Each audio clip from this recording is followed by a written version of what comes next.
ആകാശവാണി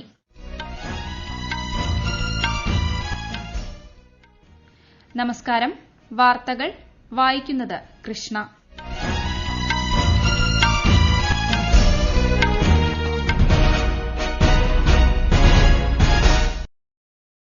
പ്രധാന വാർത്തകൾ. രാജ്യത്തെ കോവിഡ് വാക്സിൻ ഗവേഷണ നടപടികൾ പ്രധാനമന്ത്രി വിലയിരുത്തി. ചിലവ് കുറഞ്ഞ പരിശോധന വ്യാപകമാക്കണമെന്ന് നരേന്ദ്രമോദി. ഇന്ത്യയുടെ ആഭ്യന്തര കാര്യങ്ങളിൽ ഇടപെടാൻ ചൈനയ്ക്ക് അധികാരമില്ലെന്ന് വിദേശകാര്യ മന്ത്രാലയം. ഇന്ത്യ ചർച്ചയ്ക്ക് സന്നദ്ധമായെന്ന പാക് അവകാശവാദവും തള്ളി. ഇന്ന് ലോക ഭക്ഷ്യദിനം. ഭക്ഷ്യകാർഷിക സംഘടനയുടെ 75ാം വാർഷികത്തോടനുബന്ധിച്ച് പ്രധാനമന്ത്രി ഇന്ന് 75 രൂപ നാണയം പുറത്തിറക്കും. ചരക്കു സേവന നികുതി നടപ്പാക്കുന്നതിനാൽ സംസ്ഥാനങ്ങൾക്കുണ്ടാകുന്ന നഷ്ടം നികത്താൻ കേന്ദ്രം 1.10 ലക്ഷം കോടി രൂപ വായ്പയെടുക്കും. തുലാമാസ പൂജകൾക്കായി ശബരിമല നട ഇന്ന് തുറക്കും. കോവിഡ് സാഹചര്യത്തിൽ പ്രത്യേക നിയന്ത്രണം ഏർപ്പെടുത്തി. വാർത്തകൾ വിശദമായി. രാജ്യത്തെ കോവിഡ് വാക്സിൻ ഗവേഷണ നടപടികൾ പ്രധാനമന്ത്രി നരേന്ദ്രമോദി വിലയിരുത്തി. വാക്സിൻ വികസിപ്പിക്കാൻ രംഗത്തുള്ള ഇന്ത്യൻ സ്ഥാപനങ്ങളെ പ്രധാനമന്ത്രി അഭിനന്ദിച്ചു. രാജ്യത്തെ രോഗവ്യാപനം വിലയിരുത്താനുള്ള സെറോ സർവേകളും രോഗപരിശോധനയും വർദ്ധിപ്പിക്കണമെന്നും പ്രധാനമന്ത്രി നിർദ്ദേശിച്ചു. ചെലവ് കുറച്ചും വേഗത്തിലും പരിശോധന നടത്താവുന്ന കൂടുതൽ അവസരമൊരുക്കാനും നിർദ്ദേശിച്ചു. വാക്സിൻ യാഥാർത്ഥ്യമായാൽ അവ രാജ്യത്ത് എല്ലായിടത്തും എത്തിക്കാൻ ആരോഗ്യ മന്ത്രാലയം ഏർപ്പെടുത്തിയ സമഗ്ര ശൃംഖലയും പ്രധാനമന്ത്രി പരിശോധിച്ചു. വാക്സിൻ സംഭരണം, സൂക്ഷിക്കൽ, വിതരണം തുടങ്ങിയവയ്ക്ക് ഏർപ്പെടുത്തിയ സംവിധാനങ്ങളുടെ കാര്യക്ഷമതയാണ് വിലയിരുത്തിയത്. കോവിഡിനെ ചെറുക്കാൻ രാജ്യത്തെ പാരമ്പര്യ വൈദ്യമേഖല നടത്തുന്ന ശ്രമങ്ങളെയും പ്രധാനമന്ത്രി അഭിനന്ദിച്ചു. രോഗത്തിനെതിരെ തുടർച്ചയായ ജാഗ്രതയും കരുതലും തുടരാനും അദ്ദേഹം നിർദ്ദേശിച്ചു. കേന്ദ്രമന്ത്രി ഹർഷവർദ്ധൻ, നിതി ആയോഗ് അംഗം ഡോക്ടർ വി കെ പോൾ, ശാസ്ത്ര ഉപദേഷ്ടാവ് കെ വിജയരാഘവൻ, മുതിർന്ന ശാസ്ത്രജ്ഞർ തുടങ്ങിയവരും യോഗത്തിൽ പങ്കെടുത്തു. ഇന്ത്യയുടെ ആഭ്യന്തര കാര്യങ്ങളിൽ ഇടപെടാൻ ചൈനയ്ക്ക് അധികാരമില്ലെന്ന് വ്യക്തമാക്കി ഇന്ത്യ. ചൈനയുടെ പരാമർശത്തെക്കുറിച്ചുള്ള മാധ്യമങ്ങളുടെ ചോദ്യങ്ങൾക്ക് മറുപടിയായാണ് വിദേശകാര്യ മന്ത്രാലയ വക്താവ് അനുരാഗ് ശ്രീവാസ്തവ ഇങ്ങനെ പ്രതികരിച്ചത്. ജമ്മുകശ്മീർ, ലഡാക്ക് കേന്ദ്രഭരണ പ്രദേശങ്ങൾ പോലെ അരുണാചൽ പ്രദേശും ഇന്ത്യയുടെ അവിഭാജ്യ ഘടകമാണെന്നും ശ്രീവാസ്തവ വ്യക്തമാക്കി. അരുണാചൽ പ്രദേശ് സംബന്ധിച്ച ഇന്ത്യയുടെ നിലപാട് ഉന്നതതല യോഗത്തിൽ ഉൾപ്പെടെ നിരവധി അവസരങ്ങളിൽ ചൈനയെ അറിയിച്ചിട്ടുണ്ടെന്നും അദ്ദേഹം പറഞ്ഞു. പാകിസ്ഥാനുമായി ചർച്ച നടത്താനുള്ള സന്നദ്ധത അറിയിച്ച് ഇന്ത്യ സൂചന നൽകിയെന്ന പാക് അവകാശവാദം ഇന്ത്യൻ വിദേശകാര്യ മന്ത്രാലയം തള്ളി. പാക് പ്രധാനമന്ത്രിയുടെ സുരക്ഷാകാര്യ ഉപദേശക സംഘത്തിലെ ഉന്നത ഉദ്യോഗസ്ഥൻ നടത്തിയ പരാമർശം ദുരൂഹവും തെറ്റിദ്ധാരണാജനകവുമാണെന്ന് വിദേശകാര്യ മന്ത്രാലയ വക്താവ് അനുരാഗ് ശ്രീവാസ്തവ പറഞ്ഞു.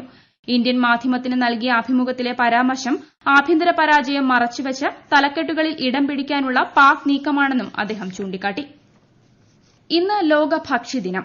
1945-ൽ ഐക്യരാഷ്ട്രസഭ ഭക്ഷ്യകാർഷിക സംഘടന രൂപീകരിച്ചതിന്റെ സ്മരണാർത്ഥമാണ് ഈ ദിനം ആചരിക്കുന്നത്. 1979-ൽ പട്ടിണിക്കെതിരായ അന്താരാഷ്ട്ര ദിനമായാണ് ഭക്ഷ്യദിനം ആചരിച്ചത്. ദാരിദ്ര്യത്തിനും വിശപ്പിനും കാരണമായ ഒട്ടേറെ പ്രശ്നങ്ങൾക്ക് പരിഹാരം കാണാനും ഭക്ഷ്യവ്യവസ്ഥ കൂടുതൽ ശക്തമാക്കാനുമാണ് ദിനാചരണത്തിലൂടെ ലക്ഷ്യമിടുന്നത്. ഭക്ഷ്യകാർഷിക സംഘടനയുടെ 75ാം വാർഷികത്തോടനുബന്ധിച്ച് പ്രധാനമന്ത്രി ഇന്ന് 75 രൂപയുടെ നാണയം പുറത്തിറക്കും. സംഘടനയ്ക്ക് രാജ്യവുമായുള്ള ദീർഘകാല ബന്ധത്തിന്റെ സ്മരണയ്ക്കായാണ് നാണയം പുറത്തിറക്കുന്നത്. രാജ്യത്ത് അടുത്തിടെ വികസിപ്പിച്ച 8 വിളകളുടെ 17 ജൈവ സമ്പുഷ്ടീകൃത ഇനങ്ങൾ ചടങ്ങിൽ പ്രധാനമന്ത്രി രാജ്യത്തിനായി സമർപ്പിക്കും. കേന്ദ്ര കൃഷിമന്ത്രി, ധനമന്ത്രി, വനിതാ ശിശു വികസന മന്ത്രി തുടങ്ങിയവർ പങ്കെടുക്കും. രാജ്യത്തൊട്ടാകെയുള്ള അംഗൻവാടി, കൃഷി വിജ്ഞാന കേന്ദ്രങ്ങൾ, ഓർഗാനിക് ഹോർട്ടികൾച്ചറൽ മിഷനുകൾ എന്നിവ ഓൺലൈനായി പരിപാടിയുടെ ഭാഗമാകും. ചരക്ക് സേവന നികുതി GST നടപ്പാക്കുന്നതിനാൽ സംസ്ഥാനങ്ങൾക്കുള്ള നഷ്ടം നികത്താൻ 1.10 ലക്ഷം കോടി രൂപ കേന്ദ്രം വായ്പയെടുക്കും. എന്നാൽ ഇത് കേന്ദ്രത്തിന്റെ ധനകമ്മിയെ ബാധിക്കില്ലെന്ന് ധനമന്ത്രാലയം വ്യക്തമാക്കി. പകരം ഈ വായ്പയെ സംസ്ഥാനങ്ങളുടെ മൂലധന ബാധ്യതയായും ധനകമ്മി നികത്താനുള്ള സഹായമായും കണക്കാക്കും. നഷ്ടപരിഹാരത്തിന് പണം കണ്ടെത്താൻ വായ്പയെടുക്കണമെന്ന് 21 സംസ്ഥാനങ്ങളും 2 കേന്ദ്രഭരണ പ്രദേശങ്ങളും വ്യക്തമാക്കിയിരുന്നു. ആൾക്കഹോൾ അടിസ്ഥാനമാക്കിയുള്ള അണുനശീകരണികൾ കയറ്റി അയക്കുന്നതിനുള്ള നിരോധനം കേന്ദ്ര സർക്കാർ നീക്കി. ഏതുതരം പാക്കറ്റുകളിലും ഇവ ഇനി മുതൽ കയറ്റി അയക്കാമെന്ന് director general of foreign trade പുതിയ വിജ്ഞാപനം ഇറക്കി. ഈ വാർത്തകൾ ആകാശവാണിയിൽ നിന്ന്. കൊറോണ ആശങ്കയല്ല, ജാഗ്രതയാണ് വേണ്ടത്. കേന്ദ്ര ആരോഗ്യ മന്ത്രാലയം പുറപ്പെടുവിക്കുന്ന നിർദ്ദേശങ്ങൾ. ജനങ്ങൾ കൂട്ടം കൂടുന്നത് ഒഴിവാക്കുക. ഇടയ്ക്കിടെ കൈകൾ സോപ്പും വെള്ളവും ഉപയോഗിച്ചോ സാനിറ്റൈസർ ഉപയോഗിച്ചോ വൃത്തിയാക്കുക. നിർബന്ധമായും മാസ്ക് ധരിക്കുക.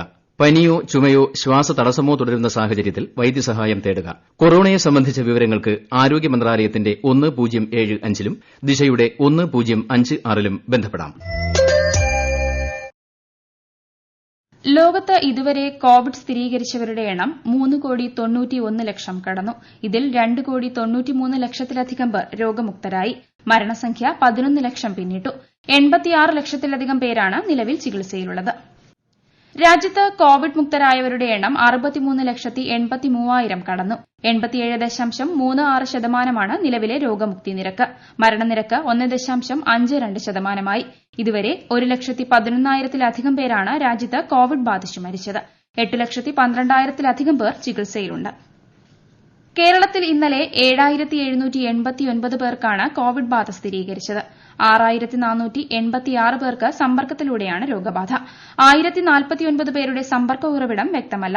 1,246 പേർക്ക് രോഗം സ്ഥിരീകരിച്ച കോഴിക്കോട്ടാണ് കൂടുതൽ രോഗബാധിതർ. തുലാമാസ പൂജകൾക്കായി ശബരിമല നട ഇന്ന് തുറക്കും. കോവിഡിന്റെ പശ്ചാത്തലത്തിൽ ദർശനം സുഗമമായി നടത്തുന്നതിനുള്ള എല്ലാ ക്രമീകരണങ്ങളും പൂർത്തിയാക്കിയിട്ടുണ്ടെന്ന് മുഖ്യമന്ത്രി പറഞ്ഞു. വിശദാംശങ്ങളുമായി ആമിന. വെർച്വൽ ക്യൂ സംവിധാനം വഴി രജിസ്റ്റർ ചെയ്ത 250 ഭക്തർക്കാണ് ഒരു ദിവസം ദർശനം അനുവദിക്കുന്നത്. ദർശനത്തിനെത്തുന്നതിന് തൊട്ടു മുൻപുള്ള 48 മണിക്കൂറിനകം ലഭിച്ച കോവിഡ് നെഗറ്റീവ് സർട്ടിഫിക്കറ്റ് ഹാജരാക്കണം. മല കയറാൻ പ്രാപ്തരാണെന്ന മെഡിക്കൽ സർട്ടിഫിക്കറ്റും ദർശനത്തിനെത്തുന്നവർ കരുതണം. 10 വയസ്സിനും 60 വയസ്സിനുമിടയിൽ പ്രായമുള്ളവർക്കാണ് ദർശനത്തിന് അനുമതി. ഭക്തർ കോവിഡ് മാനദണ്ഡങ്ങൾ കർശനമായി പാലിക്കണം. ഇതിനായി സാനിറ്റൈസർ, മാസ്ക്, കയ്യുറകൾ എന്നിവ കരുതണം. ദർശനത്തിനെത്തുന്നവർ കൂട്ടം ചേർന്ന് സഞ്ചരിക്കാൻ പാടില്ല. 18ാം പടിയിലും സന്നിധാനത്തും ഉൾപ്പെടെ വരി ഒഴിവാക്കി അകലം ഉറപ്പാക്കണം. പ്രസാദ വിതരണമടക്കമുള്ളവ അകലം പാലിച്ചായിരിക്കും നടത്തുക. വടശ്ശേരിക്കര, എരുമേലി എന്നിവ ഒഴികെയുള്ള വഴികളിലൂടെ പ്രവേശനം അനുവദിക്കില്ല. പമ്പയിൽ കുളിക്കുന്നതിനും കർശനമായ നിരോധനം ഏർപ്പെടുത്തിയിട്ടുണ്ട്. കുളിക്കുന്നതിനായി പ്രത്യേകം ഷവറുകൾ സജ്ജീകരിച്ചിട്ടുണ്ട്. നിലയ്ക്കൽ, പമ്പ, സന്നിധാനം എന്നിവിടങ്ങളിൽ ആശുപത്രികളും സജ്ജമാക്കിയിട്ടുണ്ട്. Virtual queue registration counter, KSRTC ticket counter തുടങ്ങിയ ഇടങ്ങളിൽ പോലീസിന്റെയും ആരോഗ്യ പ്രവർത്തകരുടെയും പരിശോധന ഉണ്ടായിരിക്കും. News desk, Akashvani.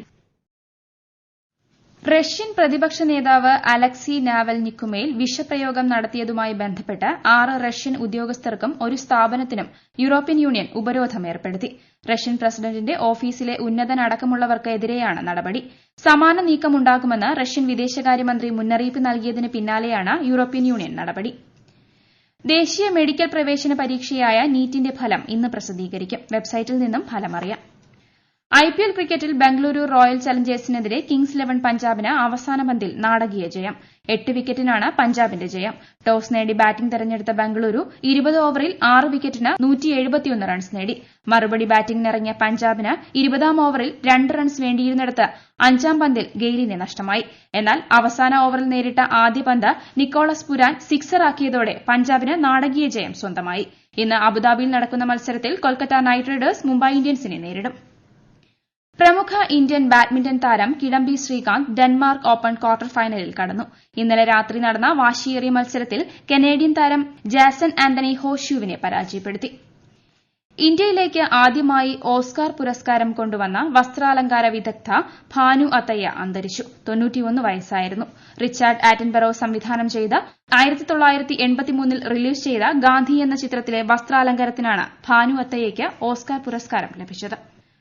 ബംഗാൾ ഉൾക്കടലിൽ നിന്ന് കരയിലെത്തിയ ന്യൂനമർദ്ദം ദുർബലമായതോടെ കേരളത്തിൽ മഴയുടെ ശക്തി കുറഞ്ഞു. ശക്തമായ മഴയ്ക്കുള്ള മുന്നറിയിപ്പുകളും കേരള തീരത്ത് മത്സ്യബന്ധനത്തിനുള്ള നിയന്ത്രണങ്ങളും പിൻവലിച്ചു. ഇന്ന് മഹാരാഷ്ട്ര തീരം വഴി അറബിക്കടലിലെത്തുന്ന ന്യൂനമർദ്ദം വീണ്ടും ശക്തി പ്രാപിച്ച് തീവ്ര ന്യൂനമർദ്ദമാകുമെന്നാണ് വിലയിരുത്തൽ. ഇത് കേരളത്തിൽ വലിയ സ്വാധീനമുണ്ടാക്കില്ല. പ്രധാന വാർത്തകൾ വീണ്ടും. രാജ്യത്തെ കോവിഡ് വാക്സിൻ ഗവേഷണ നടപടികൾ പ്രധാനമന്ത്രി വിലയിരുത്തി. ചിലവ് കുറഞ്ഞ പരിശോധന വ്യാപകമാക്കണമെന്ന് നരേന്ദ്രമോദി. ഇന്ത്യയുടെ ആഭ്യന്തര കാര്യങ്ങളിൽ ഇടപെടാൻ ചൈനയ്ക്ക് അധികാരമില്ലെന്ന് വിദേശകാര്യ മന്ത്രാലയം. ഇന്ത്യ ചർച്ചയ്ക്ക് സന്നദ്ധമായെന്ന പാക് അവകാശവാദവും തള്ളി. ഇന്ന് ലോക ഭക്ഷ്യദിനം. ഭക്ഷ്യകാർഷിക സംഘടനയുടെ 75ാം വാർഷികത്തോടനുബന്ധിച്ച് പ്രധാനമന്ത്രി ഇന്ന് 75 രൂപ നാണയം പുറത്തിറക്കും. ചരക്കു സേവന നികുതി നടപ്പാക്കുന്നതിനാൽ സംസ്ഥാനങ്ങൾക്കുണ്ടാകുന്ന നഷ്ടം നികത്താൻ കേന്ദ്രം 1.10 ലക്ഷം കോടി രൂപ വായ്പയെടുക്കും. തുലാമാസ പൂജകൾക്കായി ശബരിമല നട ഇന്ന് തുറക്കും. കോവിഡ് സാഹചര്യത്തിൽ പ്രത്യേക നിയന്ത്രണം ഏർപ്പെടുത്തി. വാർത്തകൾ കഴിഞ്ഞു. അടുത്ത വാർത്താ പ്രക്ഷേപണം 10:15.